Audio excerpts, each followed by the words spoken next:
Hello everyone. आपको याद होगा लास्ट टाइम हमने एक क्वेश्चन करा था which is based on the water supply and the sanitary works. Now we are just moving towards the new topic which is detailed estimate of diameter for the tubewell. मतलब हमको क्या करना है, एक ट्यूबवेल बनाना है, tubewell एक construct करना है जो कि 40 मीटर डीप रहेगा और उस 40 मीटर डीप के लिए हमको एक डायमीटर लगेगा पाइप का जो कि 40 का रहेगा, जो कि 4 सेंटीमीटर मतलब 1 इंच के आसपास, 1.5 इंच के आसपास रहेगा। Okay, now what is given in the question, let's see. You have to prepare an estimate for the 40 dia tube well which is 40 meter deep from the given drawing. The length of the strainer is 3 meter and you have to assume the suitable rates. So what is given in the drawing? आप देख सकते हैं कि यहाँ पे हमारे पास सबसे पहले एक हेड पंप है और उस हेड पंप के बाद मैंने एक कंक्रीटिंग करी है, सीमेंट कंक्रीटिंग, जिसका रेशियो है 1:2:4। ओके, फिर उसको बाद मैंने एक छोटा सा स्पेस प्रोवाइड करा है ताकि जो भी वाटर रहेगा हेड पंप का वो ड्रेन आउट हो सके। अब ये जो हेडपंप का पाइप है ये हमारा बहुत नीचे तक जाएगा, तो हमारे पास इसमें सॉइल की बहुत सारी लेयर्स आएंगी, जैसे कि टॉप सॉइल आएगी, फिर हमको वाटर टेबल मिल जाएगा जहाँ से हमारा पानी आएगा, फिर उसके बाद हमको लोम सॉइल मिलेगी, फिर क्ले मिलेगी, फिर लोमी क्ले मिलेगी, फिर वेरी फाइन सैंड मिलेगी, फिर फाइन सैंड मिलेगी, फिर कोर्स सैंड मिलेगी, फिर उसके बाद हमारा स्ट्रेनर आएगा।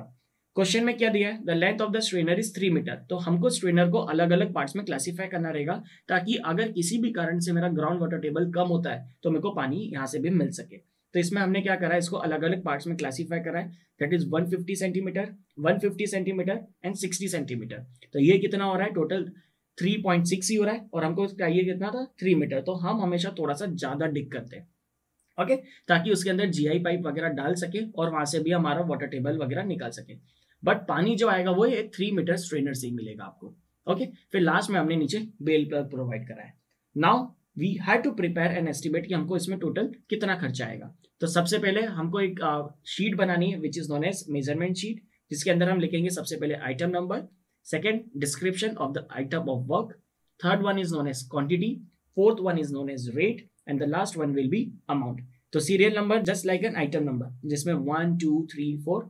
डिस्क्रिप्शन के अंदर हम कोई भी पर्टिकुलर आइटम यूज कर रहे हैं तो उसका क्या डिस्क्रिप्शन है, उसके क्या स्पेसिफिकेशन है, that we have to mention. कितनी क्वांटिटी लग रही है, जैसे 3 मीटर, 4 मीटर, 5 मीटर पाइप लग रहा है, 2 सॉकेट लग रहे हैं, 3 सॉकेट लग रहे हैं, so that the quantity we have to mention. और उस पर्टिकुलर चीज का क्या रेट है। अगेन ये जो रेट है ये time to time, place to place vary करेगा।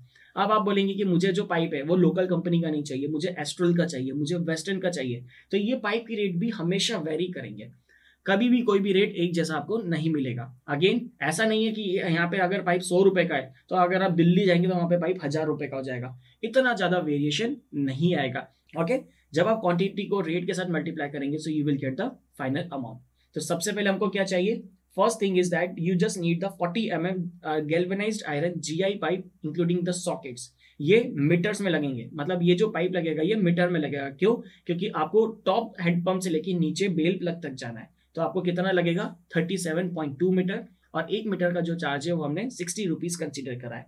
So the total charge will be 37.2 into 60 rupees, so that will give you 2232। Okay, फिर उसके बाद हमको स्ट्रेनर लगेंगे। हमने जैसे आपको क्वेश्चन में ऑलरेडी मेंशन है, the length of the strainer is 3 metre, but at a time हम 3 मीटर नहीं लेंगे, हम 1.5 मीटर की 2 स्ट्रेनर लेंगे, जिससे कि हमको वाटर जो रहे वो अलग अलग हाइट से भी मिल सके। तो यहाँ पे एक स्ट्रेनर की जो कॉस्ट है वो 250 रुपीज है, तो 2 strainer 2 into 250 that will give you 500 rupees.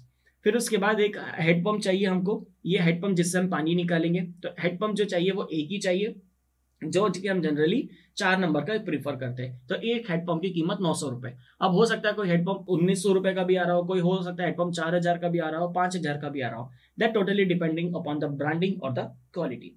फिर उसके बाद हमको बेल प्लग चाहिए। बेल प्लग आप देख सकते हैं डायग्राम में नीचे की साइड है, जो कि पूरे सिस्टम को कनेक्शन प्रोवाइड कर रहा है। तो बेल प्लग हमको एक ही चाहिए जो कि 90 रुपीज का है। इसके साथ साथ हमको सॉकेट्स की रिक्वायरमेंट आएगी, तो 4 सॉकेट लगेंगे। एक सॉकेट अगर 70 रुपीज का है तो total charges will be 280 rupees. अब ये आपने जितना भी मटेरियल खरीदा, इन सारे मटेरियल को आपको ट्रांसपोर्ट करना पड़ेगा, तो हमने ट्रांसपोर्टेशन चार्जेस इंक्लूड करा है, जो कि लमसम है। हो सकता है ये 200 रुपए अगर कोई नियर बाय एरिया से आ रहा हो सकता है ये 2000 रुपए अगर कोई दूसरी सिटी से आ रहा हो, तो हमने यहाँ पे on an average 500 rupees consider करा है। ओके, अब इसके बाद हमको ड्रिलिंग करना है, डिग करना है, क्या करना है, बोरिंग करना है, जो कि 60 mm केसी। क्यों? क्योंकि पाइप कितना है, पाइप हमको क्वेश्चन में ऑलरेडी बोला है 40 mm का, तो हमको ज्यादा डिग करना पड़ेगा। अगर जितना पाइप है उतना ही डिग करेंगे तो पाइप उसके अंदर फिट नहीं होगा, तो हम क्या करते हैं, हमेशा थोड़ा सा ज्यादा डिग करते हैं। तो boring with 60 mm dia casing including water arrangement, lowering the 40 mm dia tube well pipe with the strainer including jointing and with the drawing casing pipe. तो ये सारी चीजें हमको डिग करने के बाद उसको नीचे उतारना भी है और उसके सारे कनेक्शंस भी प्रोवाइड करना है। तो डिगिंग करने का भी अलग अलग चार्ज है। जैसे आप नीचे जितना ज्यादा डिग करते जाएंगे उतना रेट बढ़ता जाएगा। फॉर एन एग्जाम्पल, अगर आप 0 से 20 मीटर तक डिग करते हैं तो अगर 20 मीटर डिग हो रहा है तो उसका जो रेट है वो 20 रुपीज के आसपास। तो 20 into 20 that will cost you 400 rupees. अगर आप 20 मीटर से 30 मीटर तक डिग करते नीचे तो उसका रेट 50 रुपीज हो जाता है। तो आपका मीटर कितना, 10 मीटर खोदा आपने, उसका रेट है 50 रुपीज, तो 500 रुपीज। आप जब 30 से 40 मीटर और नीचे जाएंगे तो उसका जो रेट है वो 80 रुपीज हो जाएगा। सो 80 rupees into 10, so that will give you the cost of 800 rupees. फिर उसके बाद हमको उसके अंदर कोर्स सैंड वगैरह, स्ट्रेनर्स वगैरह, ये सारी चीजें उसके अंदर सप्लाई करना है। So that will you charge you lump sum in the form of 200 rupees. Okay, फिर इसके बाद हमको फिक्सिंग करना है और इरेक्ट करना है। मतलब हमने जो हेडपंप वगैरह लगाया है वो सही से लगा है कि नहीं, टेढ़ा तो नहीं लगा है, या उसके साथ कनेक्शंस पूरे प्रॉपर्ली हुए कि नहीं, सारे बोल्टिंग कनेक्शंस चेक हुए कि नहीं। तो इसके लिए हमको fixing and erection of head pump, जो कि लम्प सम 80 रुपीज लिया है हमने। फिर उसके बाद हमने जो हेडपंप ऊपर लगाया था, आप डायग्राम में देख सकते हैं कि यहाँ पर हमने सीमेंट कॉन्क्रीटिंग फ्लोरिंग करी है इन द रेशियो 1:2:4। मतलब अगर 1 किलो सीमेंट है तो 2 किलो रेती, 4 kilo aggregate in the form of 1:2:4। तो ये जो हमने करा है, तो फाउंडेशन वगैरह बनाने के लिए इसका जो चार्ज लगेगा वो 200 rupees as a lump sum लिया है। फिर cement concrete drain 2 metre long finish smooth surface. अब हमको क्या करना है, हमने जो बनाया था उसमें ड्रेन वाटर निकालने के लिए भी हमने थोड़ा सा स्पेस वगैरह प्रोवाइड करा है। तो उसका जो चार्ज लिया है वो 2:40 दैट इज 80 रुपीज। फिर pumping out water till clear water is obtained. हमको बार बार मैकेनिज्म्स लगाने पड़ेंगे जब तक कि हमको साफ पानी ना मिल जाए। तो उसके लिए हमने एक मिसलेनियस चार्ज ऐड करा है जो कि 80 रुपीज है। तो अब आप ये सारे चार्जेस को ऐड करेंगे जो कि इनिशियल पाइप से लेके लास्ट में आपकी फिनिशिंग वर्क तक आएगा। तो इन सारे चार्जेस को प्लस करेंगे तो आएगा 6,842 रुपीज, जिसमें हमारा ट्रांसपोर्टेशन भी इंक्लूडेड है। बट इसमें हमने किसी भी तरीके की लेबर इंक्लूड नहीं करी है, किसी भी तरीके के हिडन चार्जेस इंक्लूड नहीं कर रहे हैं। So what you have to do, you have to include the contingencies.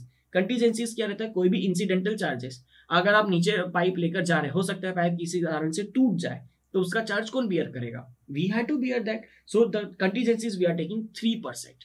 Okay, साथ ही साथ लेबर लगेगी, टेम्पररी स्टाफ लगेगा ताकि ये सारी चीजें उतार सके। मटेरियल सप्लाई करना पड़ेगा एक जगह से दूसरी जगह, हमको मटेरियल को फिक्स करना पड़ेगा, मटेरियल को ज्वाइन करना पड़ेगा, सीमेंट कंक्रीट का पूरा हमको कंक्रीटिंग प्रिपेयर करना पड़ेगा, फिर वहां पे बिछाना पड़ेगा, फिर उसको लेवल करना पड़ेगा। तो ये सारी चार्ज कौन करता है, टेम्पररी स्टाफ, जो कि एक पर्टिकुलर प्रोजेक्ट के लिए।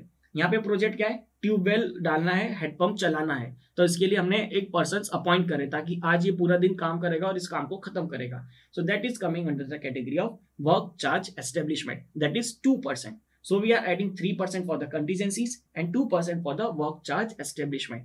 Means we had to add about 5% of the total amount. The total amount is 6,800 approximately. So 6,800 into 5%, that is coming around 342 rupees. मतलब आपको क्या करना है, 6,800 plus 342. So that will give you the total amount of approximately 7,200. Means 7,184.